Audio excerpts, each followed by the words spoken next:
Con voz robusta, con sacro acento, llevando al alma divino afán, bajo la bóveda del firmamento, 7 palabras resonarán. Llegad a oírlas del Dios que gime, son los tirones del corazón, y en sus transportes, amor sublime, vibran los ecos de redención. Con licencia del excelentísimo y reverendísimo prelado, hago saber que al mediodía de hoy, Viernes de la Cruz, ante todas las autoridades locales, cofradías penitenciales y pueblo fiel, congregados en esta santa iglesia catedral, expondrá las 7 palabras que Cristo nuestro bien dijo desde la cruz Fray Víctor Herrero y Miguel.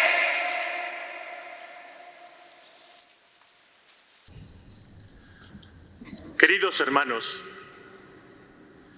Ricardo, cardenal y arzobispo de Valladolid, Luis, obispo auxiliar de Valladolid, Pepe, párroco de la Iglesia de Santiago, Pablo, presidente de la Cofradía de las 7 Palabras, cofrades de esta y de todas las cofradías de Valladolid, Óscar, alcalde de la ciudad, autoridades civiles y militares, hermanos menores capuchinos, queridos todos, paz y bien. Con la muerte húmeda en la boca, Jesús mira el mundo clavado en una cruz. Todo ante él se va encogiendo, como los barcos que se alejan en el mar y poco a poco desaparecen hasta dejar de existir. Todo, en realidad, permanece quieto. Los rostros de quienes le miran, las nubes, los insectos, los muros de la ciudad. Y es él quien se mueve, quien se zambulle entero en el mar salado de la muerte. A las afueras de Jerusalén está muriendo un hombre que caminó por pueblos levantados junto a un lago. Subió montañas, captó la bondad salvaje de los lirios y el magisterio indómito de las aves. En una cantera abandonada, donde otros han muerto y otros morirán, Jesús de Nazaret se precipita en el abismo de la muerte. La muerte de Jesús es real, tan real como será mi muerte, tan real como la que en este mismo instante acontece, no sabemos dónde ni a quién. Puede ser a pocos metros de aquí, en una habitación de una casa de la calle López Gómez, donde Teresa cierra los ojos de su padre. O puede ser en los brazos de un médico canario que no es capaz de salvar la vida de Ayana, una niña de 3 años a la que la tormenta lanzó desde su patera al mar. La de Jesús, como la mía, como será la de ustedes, es una muerte tan voraz como un incendio y tan helada como un glaciar. 6 veces en poco tiempo han pronunciado mis labios el término muerte. 7 veces, incluyendo esta última. No lo volveré a repetir, porque lo que hoy nos convoca es la palabra. 7 palabras que brotan de la vida y que convierten la cruz en un barco que nos acoge y nos enseña cómo y hacia dónde ir. Son 7 palabras que no se lleva el viento, que el viento cobija y quedan convertidas en soplo, en brisa, en huracán. Se inscriben en el manuscrito del aire, en el incunable del cielo abierto, y podemos de este modo subirnos sobre ellas y volar. En cada una de las 7 palabras encontramos un acto de lenguaje, y como el lenguaje es vida y Jesús es un amante, lo que de verdad hallamos en ellas son 7 actos de amor. Es importante escucharlas con el alma, sintiéndonos no quienes la contemplan con la inmunidad que otorga el correr del tiempo, sino sabiendo que nosotros somos sus destinatarios directos. Que Jesús, cuando desde la cruz las pronuncia, piensa en mí y en cada uno de ustedes.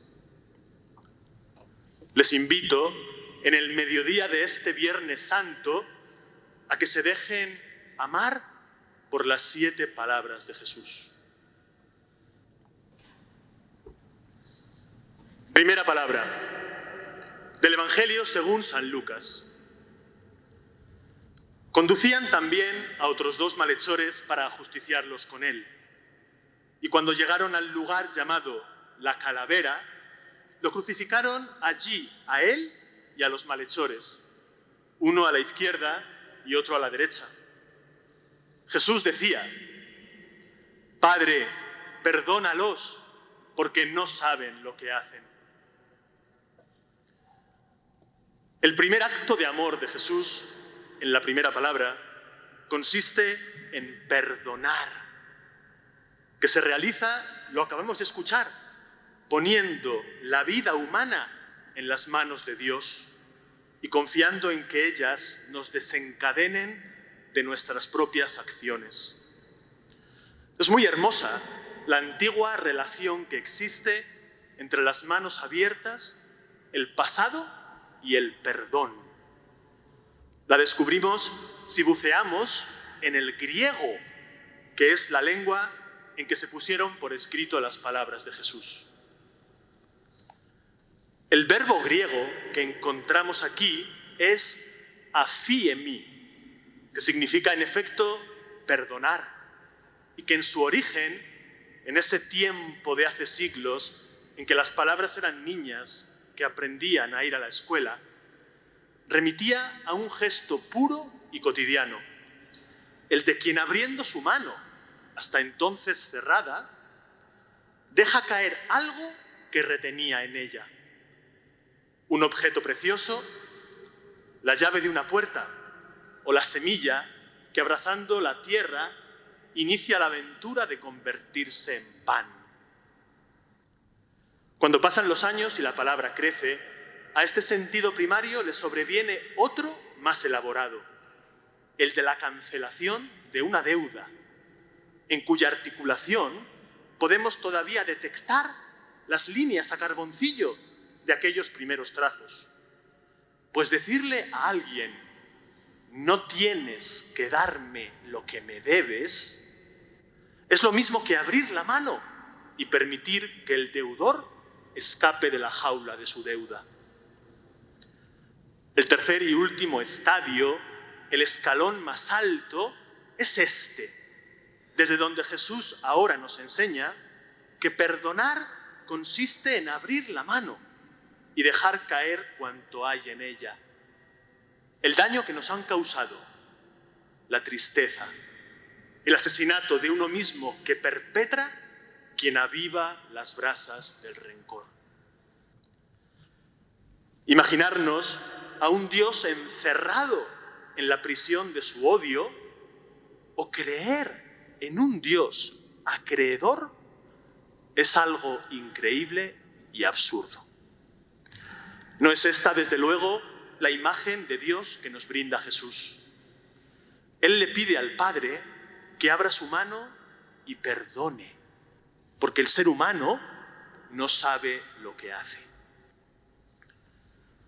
De las muchas reducciones que la humanidad ha ido haciendo de sí misma, la de ahora, que no es de ahora, que es antigua y recurrente, es una de las más perversas.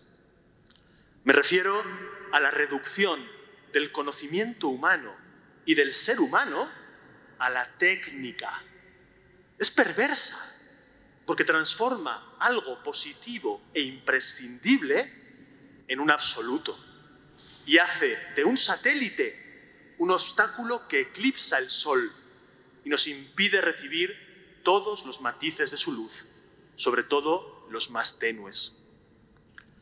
Pensar que sabemos siempre lo que hacemos, o que somos solamente lo que sabemos o lo que hacemos, es construir un falso techo en la mansión de la intemperie, que es nuestro único hogar, nuestra casa precaria y preciosa, hecha de barro, aunque a veces la vistamos con mármoles, y de aire, aunque en ocasiones respiremos veneno. Cuando Jesús le pide a Dios que perdone a quienes le han crucificado, ¿qué le está pidiendo? ¿Y qué tiene que ver esto con nosotros? Le pide, así lo entiendo yo, que nos conceda el don de ser nosotros mismos, que nos inspire el arte de abrir las manos y transformar en cobijo lo que antes era cárcel, que nos permita ir más allá.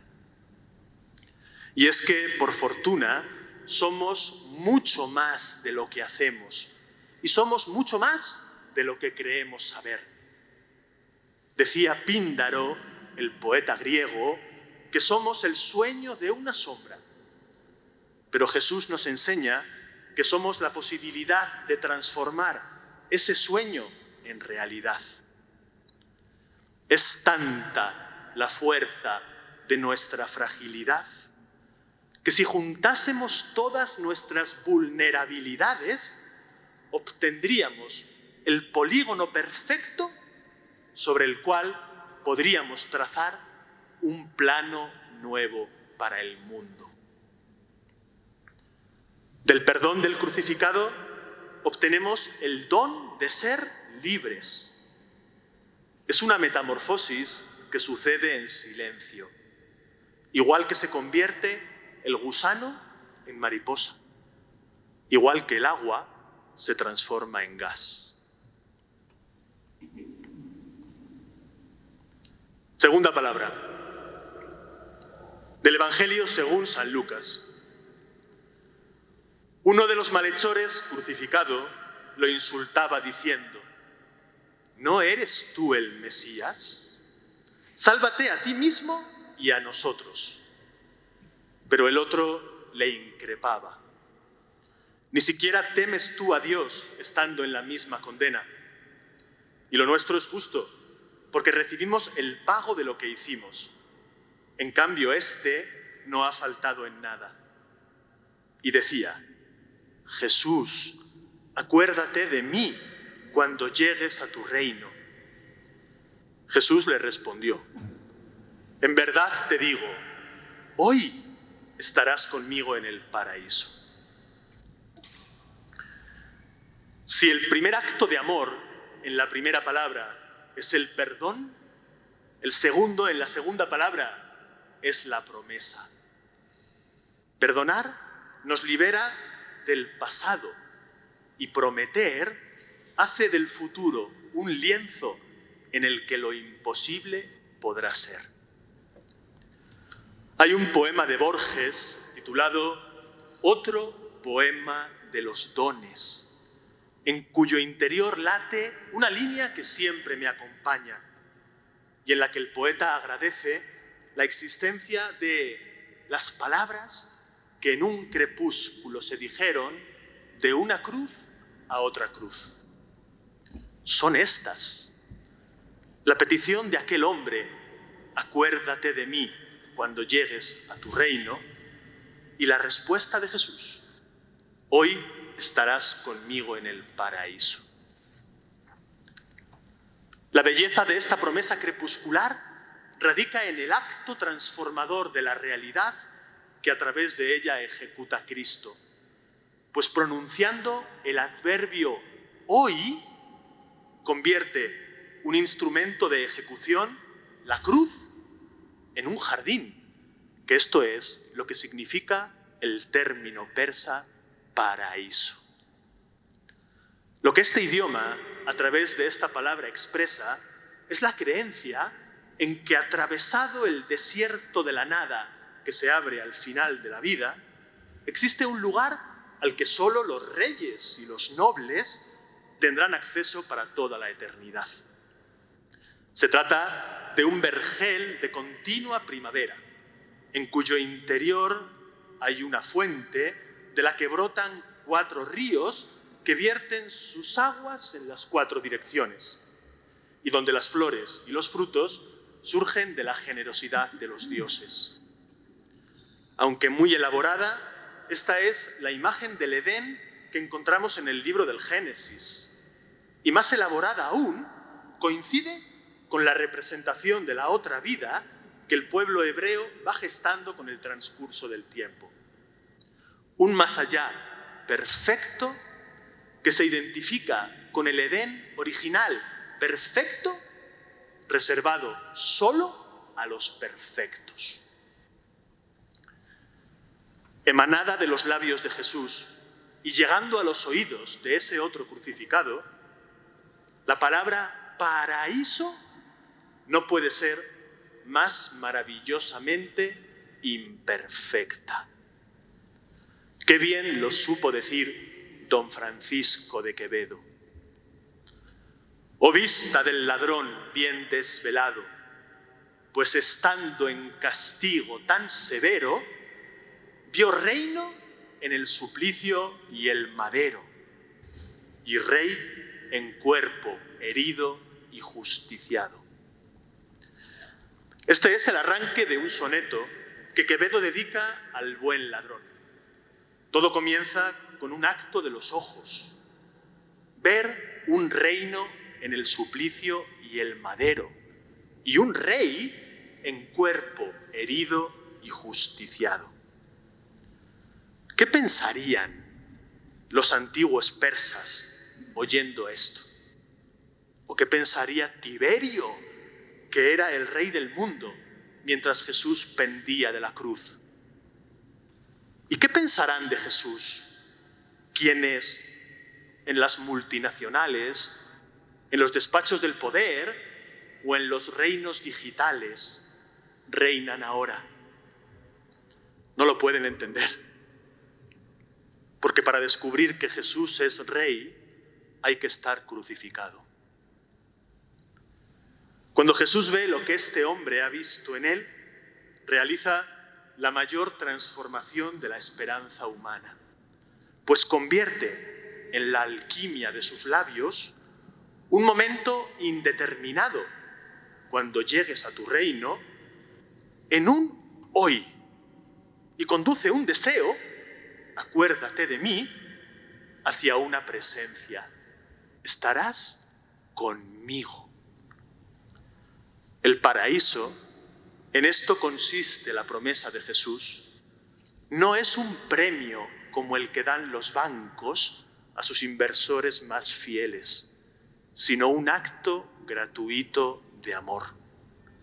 No es tampoco un jardín como Versalles, sino la compañía de quien pasó su vida acompañando a los más tristes, a los más solos, a los que, aunque tengan manchas en la ropa, en el pasado o en la piel, tienen limpio el corazón y pueden, como el buen ladrón, descubrir en el pecho del crucificado los latidos de Dios.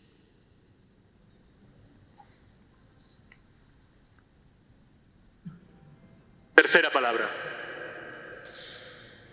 Del Evangelio según San Lucas. Junto a la cruz de Jesús estaban su madre, la hermana de su madre, María la de Cleofás y María Magdalena. Jesús, al ver a su madre y cerca al discípulo al que amaba, dijo a su madre: «Mujer, ahí tienes a tu hijo». Luego dijo al discípulo: «Ahí tienes a tu madre». Y desde aquella hora el discípulo la recibió en su casa. El lugar en el que acontece la vida es la intemperie. Y no ahora, en este ya larguísimo año en el que un virus ha ido demoliendo los cimientos de nuestra forma de vivir, que parecían de acero y eran de paja. La intemperie desde siempre es nuestro espacio, el lugar donde la gran historia humana y las minúsculas e imprescindibles historias de cada uno de nosotros se despliegan. La intemperie es el templo donde todo es altar y en cuyo interior nada hay que no sea sagrado. Así lo comprendió San Francisco, el poverello de Asís, que vivió admirando las tres intemperies de Cristo. Su nacimiento pobre en Belén, su estilo de vida itinerante y pobre en Galilea, y su final, desnudo y pobre, en una cruz a las afueras de Jerusalén. La tercera palabra de Jesús transforma la intemperie de la cruz en un regazo. Sitúa a un hombre al amparo de una mujer y a una mujer al amparo de un hombre y los convierte en hijo y en madre. Se trata del vínculo del amor como un acto del lenguaje y de la palabra que enlaza las vidas como un acto profundo de amor. Si la nuestra es una condición precaria, lo es también preciosa. Vivir es encontrarse. La vida es vínculo y amparo. Y lo más humano de lo humano es lo que sucede a los pies de la cruz. Un hilo herido de amor que nos sutura. Soy franciscano. Ya lo ven ustedes por el hábito que he visto. Y como tal, no puedo dejar de pronunciar ahora la más franciscana de las palabras, la más cristiana, la más humana: fraternidad. Cuando Jesús hace que su discípulo Juan se convierta en hijo de su propia madre, nos está convirtiendo a todos en hermanos, pues nos introduce en el vientre del que él mismo salió, esa gruta de carne en donde fue gestado, el de María, aquella muchacha de Nazaret que fue visitada por el ángel. ¡Ay, el ángel! ¿Qué sería de nosotros sin su imprevisto descenso en vertical? La fraternidad, déjenme decirlo, acariciando casi cada palabra, no es un ideal político, ni una conquista cultural, sino una realidad que nos viene dada, como el color de nuestros ojos, la familia en la que nacemos o la lengua que desde la cuna aprendemos a hablar. Yo, sin haberlo buscado y sin haber adquirido ningún mérito para ello, soy hermano de todos ustedes. Se trata de una verdad tan dura como un diamante y tan frágil como el pétalo de una flor. Precisamente por eso, porque en la intemperie nos hermanan el frío, la noche y el dolor, lo contrario de la fraternidad, su antónimo perfecto es la indiferencia, que consiste en permanecer del todo inmóvil y ajeno ante el frío del hermano, ante los riesgos que le amenazan en la noche y ante su dolor. La indiferencia es la esclerosis del alma. El alma es el sagrario que guarda dentro de nosotros a Dios. Y Dios ha elegido encarnarse en la intemperie. Por lo que ser indiferente a un ser humano, a la vida de un hermano, de una hermana, es ser indiferente a Dios.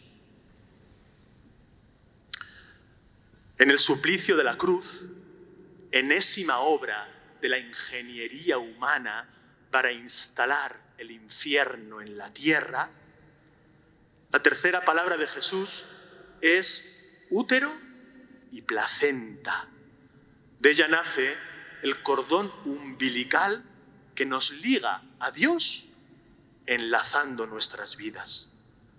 La aventura hermosa y siempre amenazada de la fraternidad.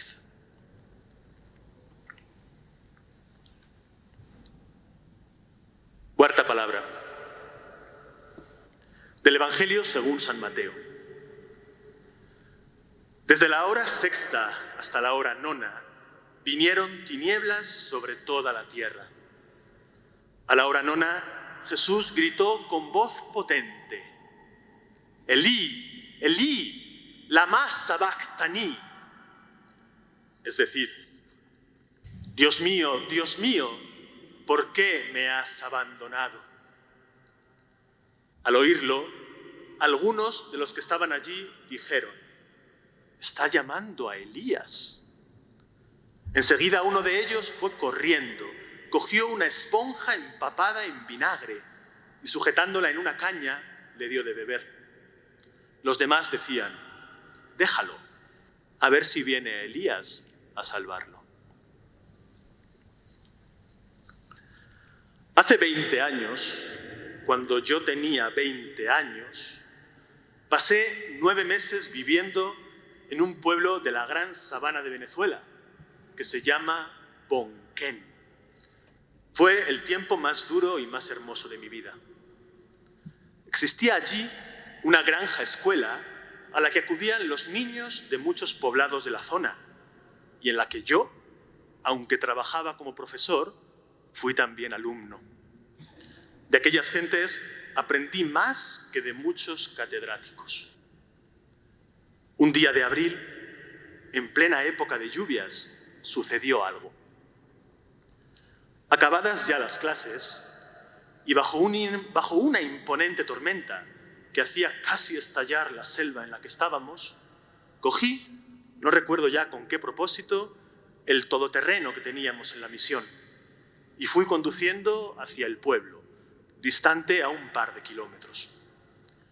A medio camino distinguí, apostadas en un margen de la vía de tierra, la presencia de algunas personas y reduje la velocidad para acercarme y ofrecerles que se montaran en el coche. Eran 2 mujeres y 2 niños.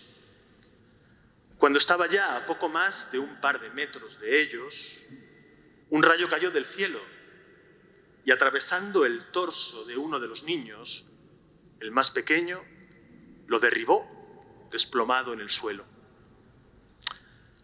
Lo que aconteció después lo conservo en algún lugar de la memoria, en donde yo mismo he construido un muro que no me deja entrar.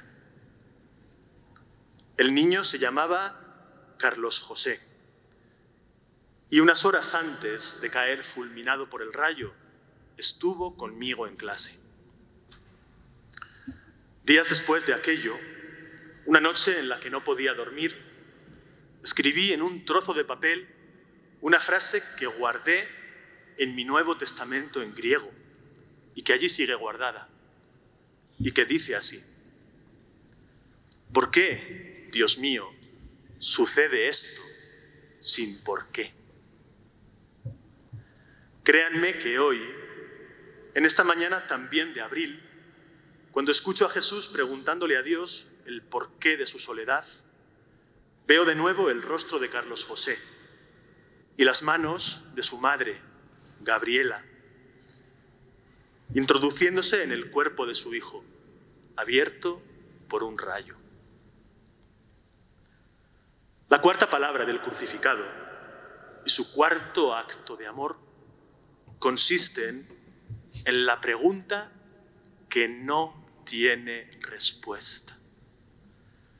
Porque cualquier intento humano de ofrecer una respuesta a una pregunta lanzada a Dios es, al mismo tiempo, una usurpación y una blasfemia.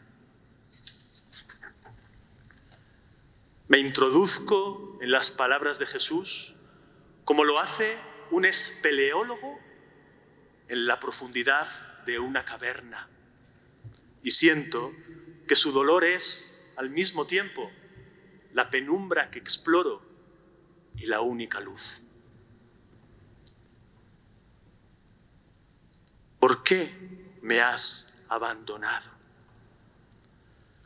Cuando escuchamos en hebreo, la lengua en la que está escrito el Salmo 22, y en griego, la lengua del Evangelio de Mateo, estas palabras de Jesús, sentimos la presencia en ellas de una multitud de suplicantes que atraviesan las galaxias subterráneas de tinta y de dolor.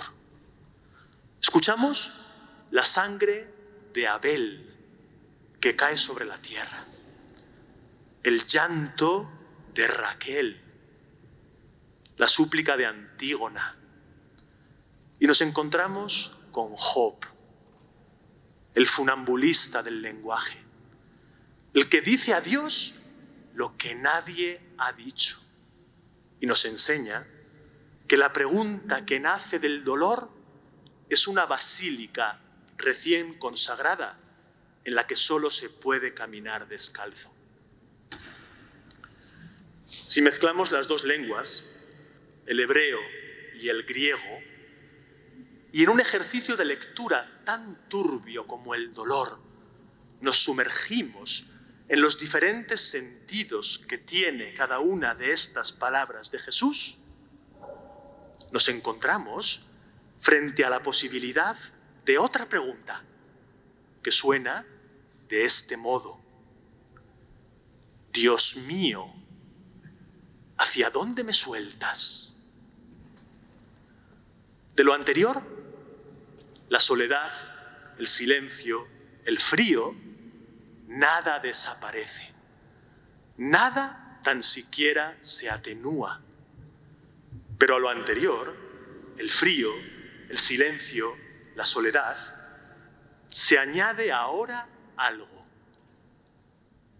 la presencia temblorosa de una luz, los primeros pasos de un camino.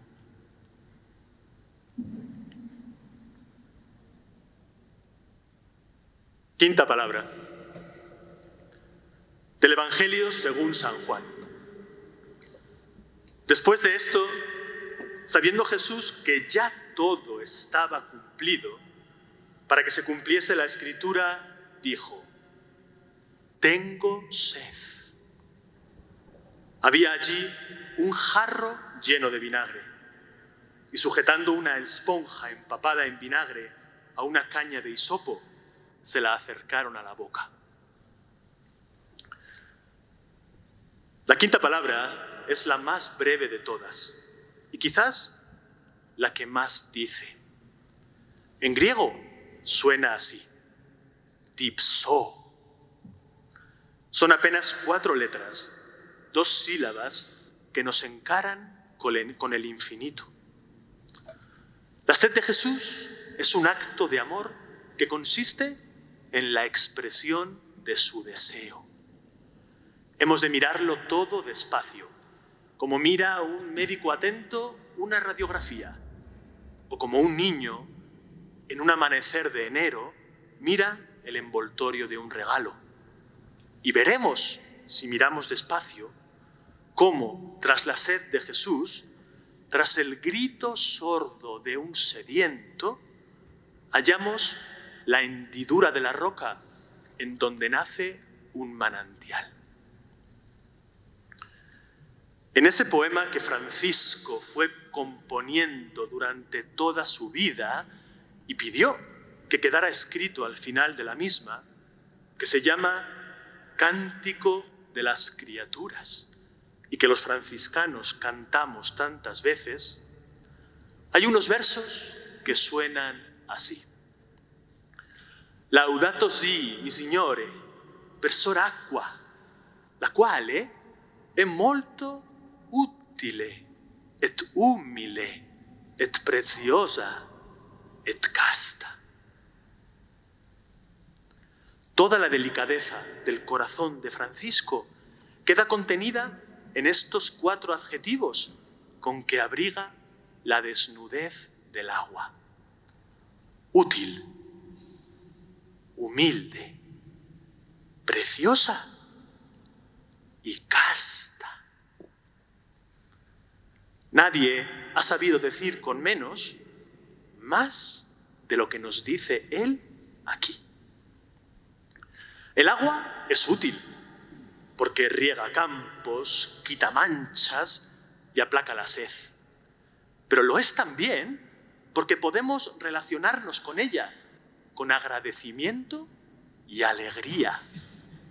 Eso significa el verbo latino del que nace la palabra útil, el verbo utor.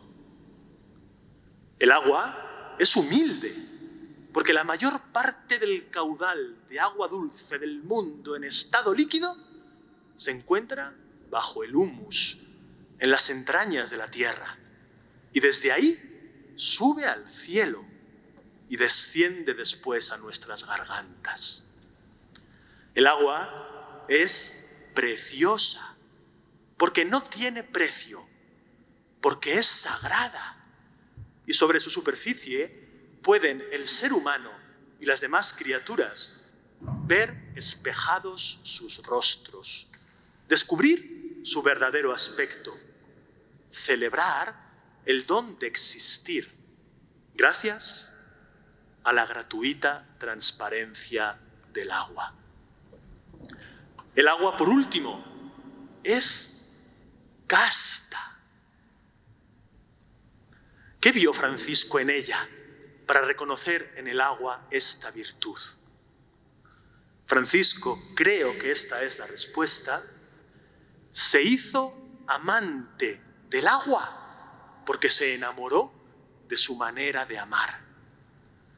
En su relación con las distintas manifestaciones del agua, los mares, los lagos y los ríos, las pozas formadas por el deshielo, los charcos efímeros, la lluvia sobre las hojas de los árboles, la forma redonda del granizo, el sabor salado de las lágrimas.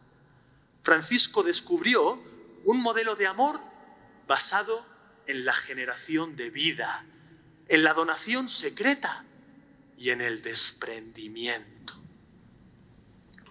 Dice Gabriela Mistral que Dios es amor sin orillas. Y esto es lo que Francisco de Asís reconoce en el agua, una analogía con Dios mismo. Por eso podemos decir que la sed de Jesús es franciscana, pues lo que está tras ella, lo que el crucificado expresa cuando pide agua, es su deseo de Dios.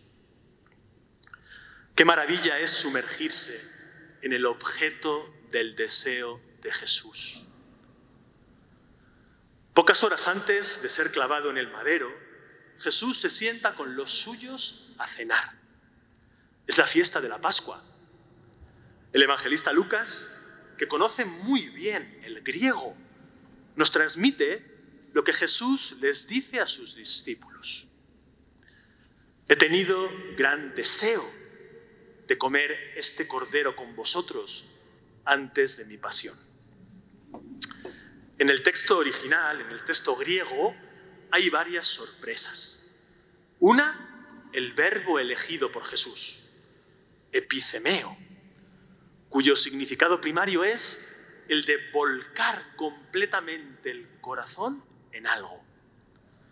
La segunda sorpresa es la construcción enfática que Jesús emplea, epicemia, epicímesa, en la que aparecen ligados un sustantivo y un verbo de la misma raíz, con deseo he deseado, y que expresa, en este caso, el tamaño del anhelo, casi la ansiedad. ¿Y qué es lo que Jesús desea con tanto deseo? Basta continuar leyendo el texto de Lucas y encontramos la respuesta. La ofrece el propio Jesús. Los reyes de las naciones las dominan, y los que imponen su autoridad llevan el título de bienhechores. Vosotros no seáis así. Al contrario, el mayor entre vosotros sea como el menor, y el que manda como el que sirve. Aquí está. Este es el mayor deseo de Jesús, la minoridad. O dicho mediante una imagen, Jesús desea que entre los suyos exista un estilo de relación semejante al amor del agua, es decir, gratuito, generoso, universal. Cuando en la quinta palabra en la cruz Jesús pide agua, no está desde el lugar de la entrega, anhelando una humanidad sin dominios, sin abusos, una humanidad pacífica, dulce y mansa. Por si no queda claro, por si continuamos errando y seguimos deformando a Dios, imaginándolo como un poder, es Jesús también quien lo aclara. Esto es mi cuerpo, que se entrega por vosotros. Haced esto en memoria mía. Estas son las palabras que el crucificado pronunció horas antes de gritar su sed, cuando sentado con los suyos, tomó un pan, lo partió, dio gracias, se lo dio y les dijo, y nos dice a todos nosotros, que el deseo de Dios se sacia cuando transformamos nuestras vidas en pan y nos partimos y nos repartimos. Cuando convertimos la necesidad que consiste en comer en la fiesta de comer juntos, que en eso consiste la Eucaristía.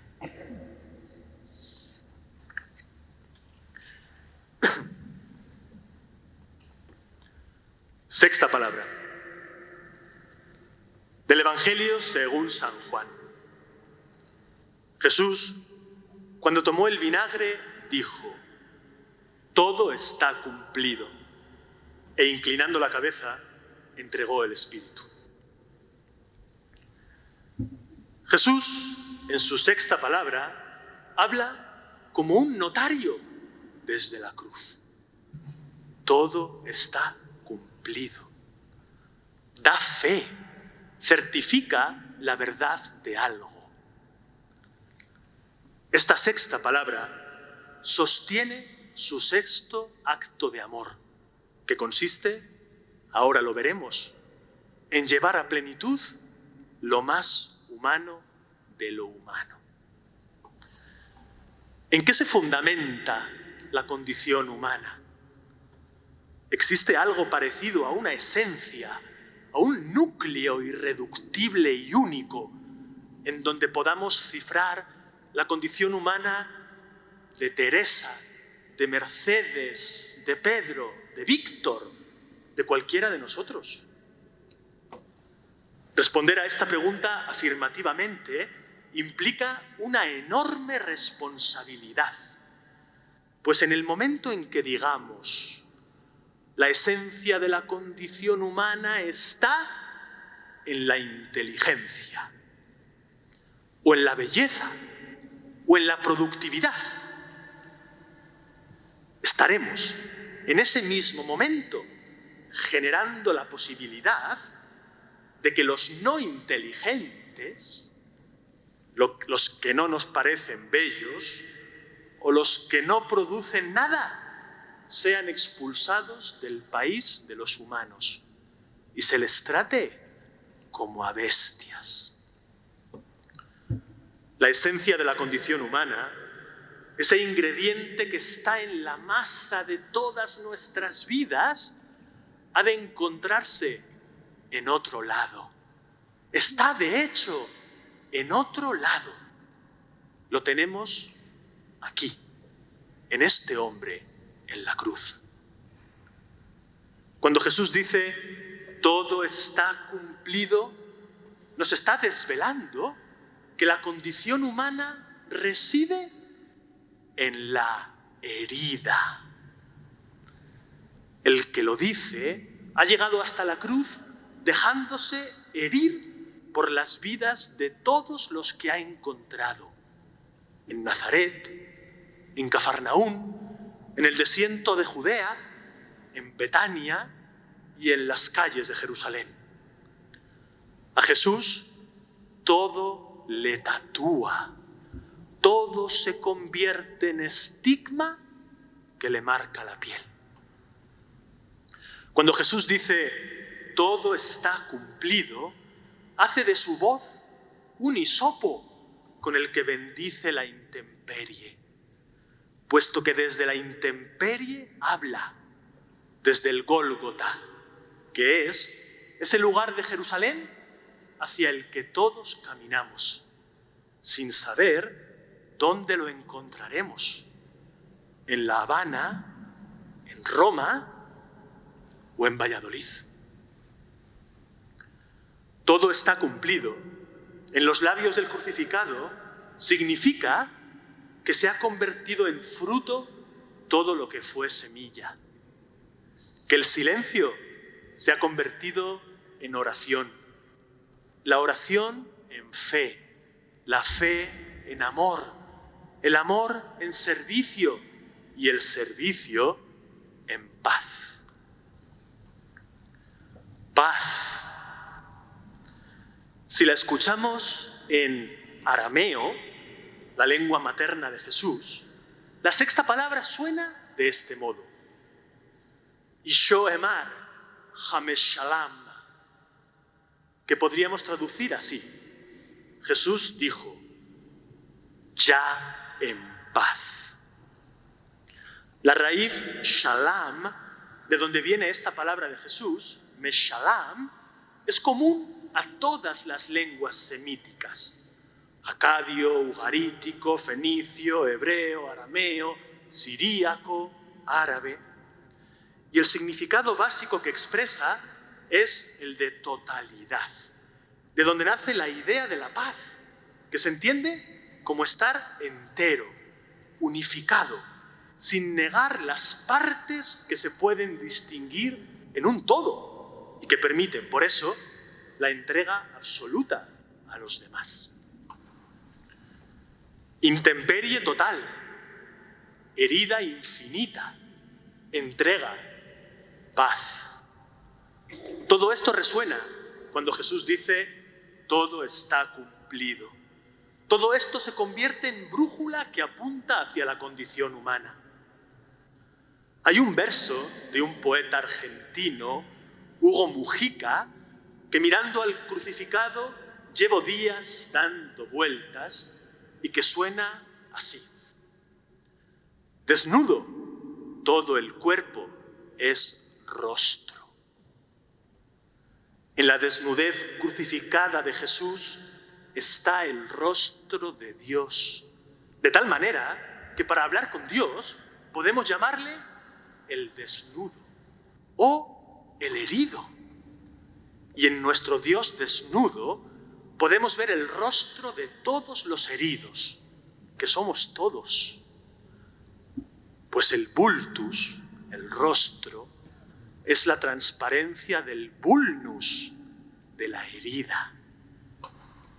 Permítanme que en poco más de un minuto ensaye una breve teología de la plenitud, que consiste muy a grandes líneas en hacer de la herida, de nuestra capacidad de ser marcados por todo lo que existe, y en especial por el dolor del otro, el órgano para percibir a Dios. En una teología así, el ser humano es visto como aquel que lleva su vocación a cumplimiento cuando orienta la vida, es decir, la herida infinita, hacia un tú concreto. Cuando Ana, renunciando a la tentación de la omnipotencia, ama a Pedro. Cuando Elena hace de su fragilidad una pequeña cubierta para que se cobije Luis.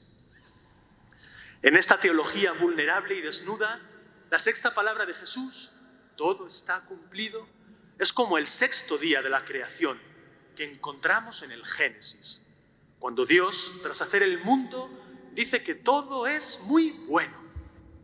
Ambos momentos, las palabras de Dios y la sexta palabra de Jesús, están en relación, pues lo que Jesús sanciona es la veracidad de un mundo muy bueno, o mejor dicho, la capacidad humana de vivir muy bien una vida muy buena, o sea, muy plena, muy herida. Solo en la sexta palabra de Jesús comprendemos el alcance de estas palabras del prólogo de Juan, que nos dicen que Dios hecho carne habita entre nosotros. Comprendemos, mirando al crucificado y escuchándole hablar, que sí, que es cierto, que Dios, hecho herida, habita entre nosotros y hace que el viaje de la palabra hacia la carne se autentifique en los labios de Jesús mediante la conversión de la carne herida en palabra última de amor.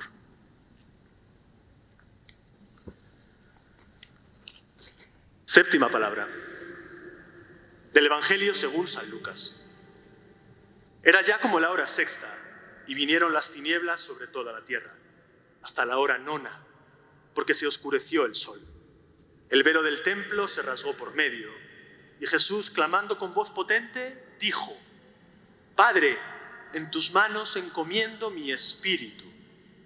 Y dicho esto, expiró. El último acto de amor que Jesús realiza asume todos los anteriores, se nutre de ellos y los colma. En su séptima palabra, el Hijo de María convierte su voz en vida que se entrega. Hay, en las palabras que acabamos de oír, dos realidades que entran en contacto: las manos de Dios y el espíritu del crucificado.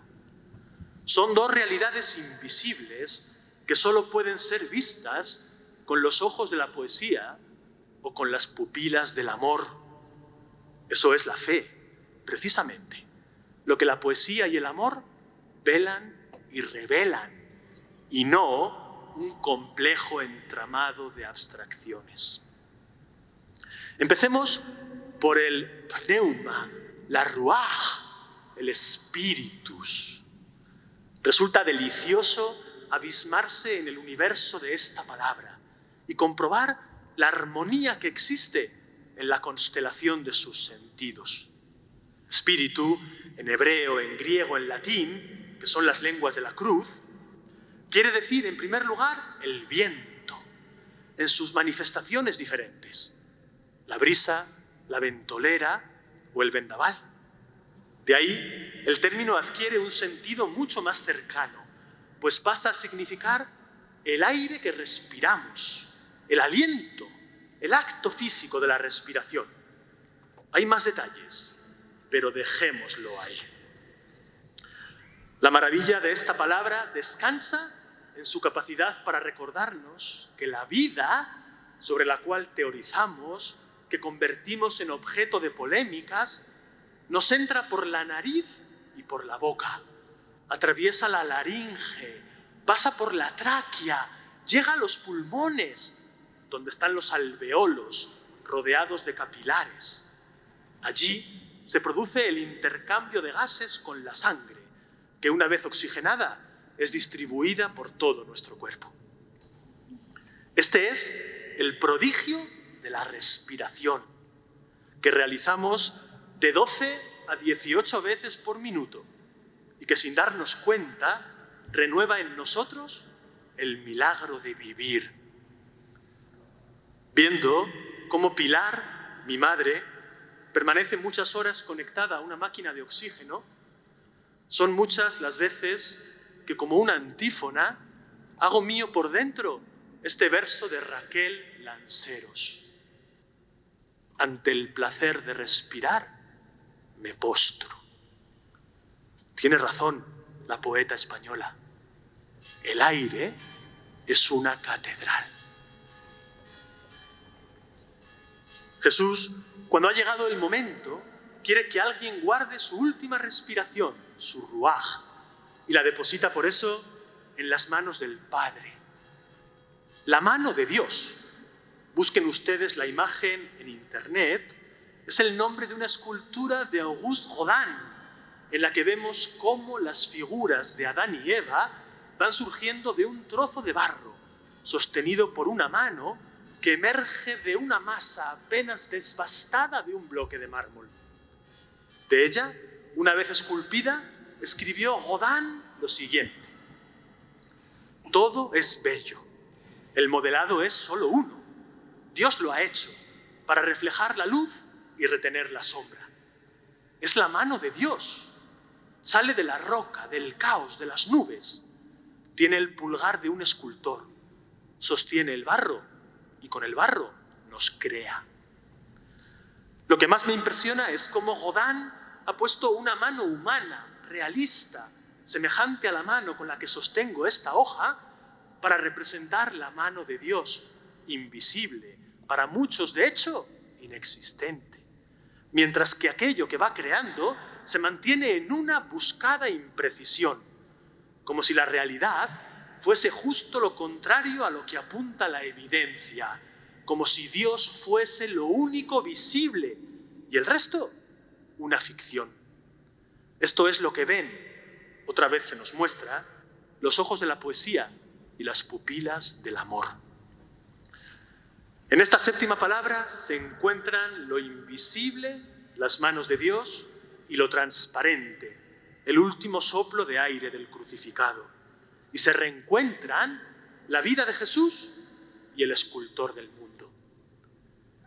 ¿Qué es lo que Cristo pone en sus manos?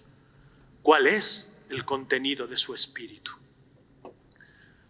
Cuando Jesús expira, pone en las manos de Dios el pan que partieron sus manos, los amaneceres desde el mar de Galilea, el tesoro escondido, las miradas de los ciegos, el óbolo de la viuda, las espigas arrancadas en sábado, la luz de agosto en el Tabor, los cabellos de la mujer que le ungió con su ternura, el Padre Nuestro, la camilla del paralítico, la medida remecida, las hojas de la higuera, los pies de sus discípulos, la casa de Cafarnaúm, el amor de sus amigos, las negaciones de Pedro, los sueños de José, las 70 veces 7, el regreso del hijo pródigo, el samaritano que se detuvo en el camino, la estrella que guió a los magos, la tentación de transformar la piedra en pan,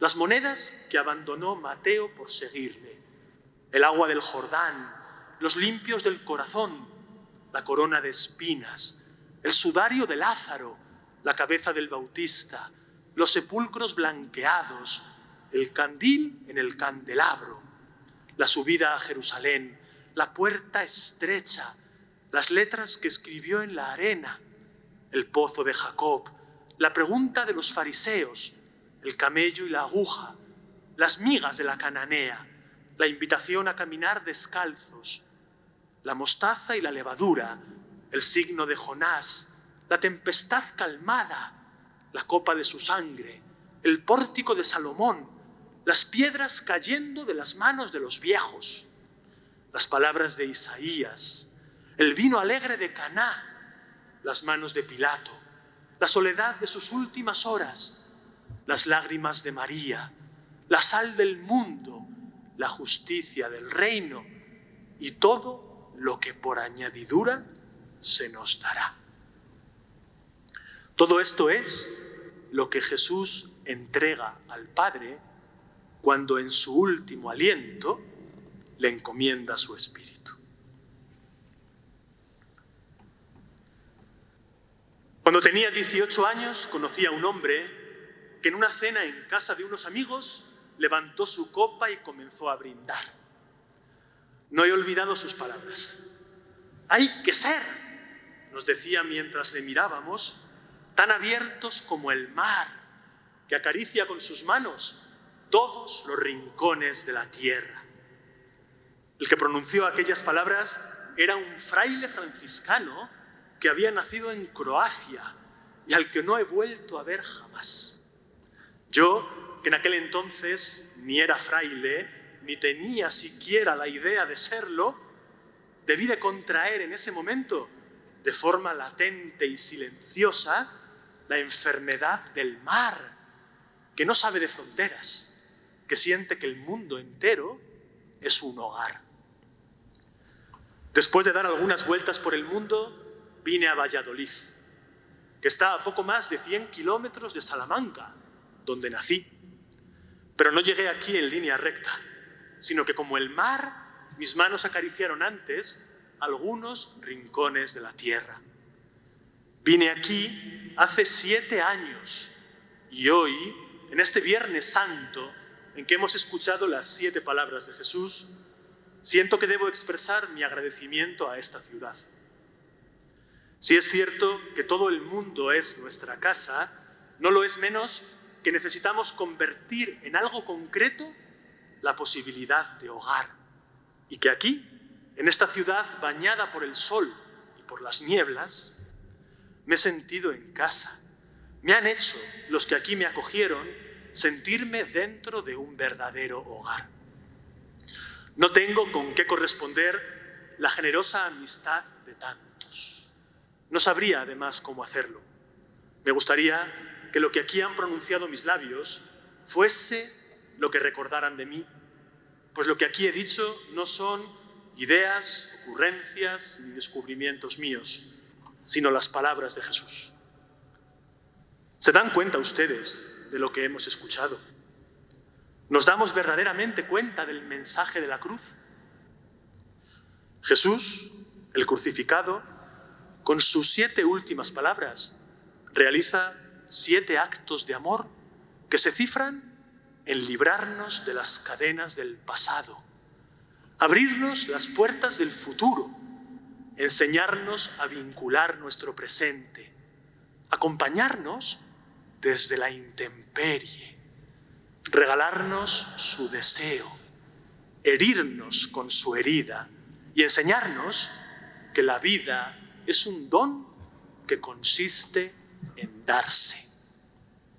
Yo quisiera que estas palabras de Jesús quedasen dentro de nosotros, protegidas en algún lugar de nuestra alma, como sucedía en una ciudad antigua y lejana en la que hacía tanto frío que cuando las palabras se decían quedaban congeladas en el aire, y hasta que no llegaba el calor del verano no se descongelaban y no se podían escuchar. Me gustaría que sucediese así con estas 7 palabras de Jesús, que las guardemos dentro, y cuando suceda que alguien nos haga daño o cuando hagamos daño nosotros, se descongele la palabra del perdón. Que cuando se inocule en nuestras vidas el virus del miedo, nos vacune la palabra de su promesa y confiemos en que en lo hondo, lo bueno, podrá siempre ser.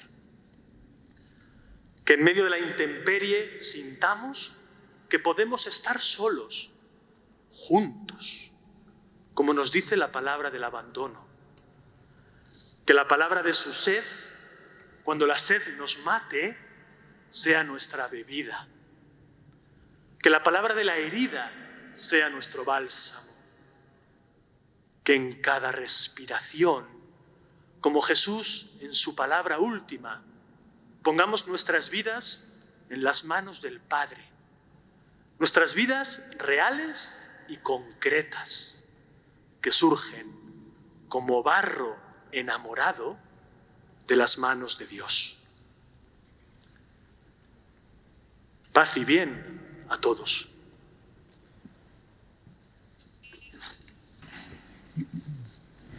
El Señor esté con vosotros.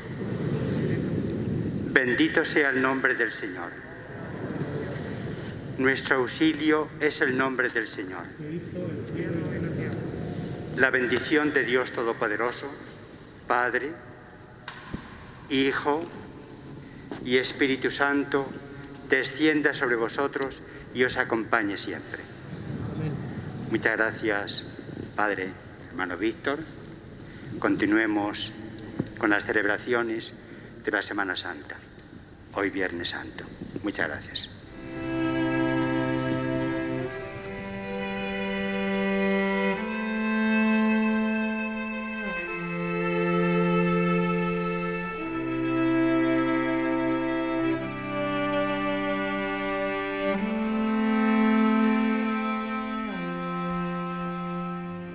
Valladolid, 2 de abril del 21, Viernes Santo. Con la emoción en mis manos que provocan las 7 palabras de Jesús, dejo en esta página memoria agradecida y franciscana. Paz y bien.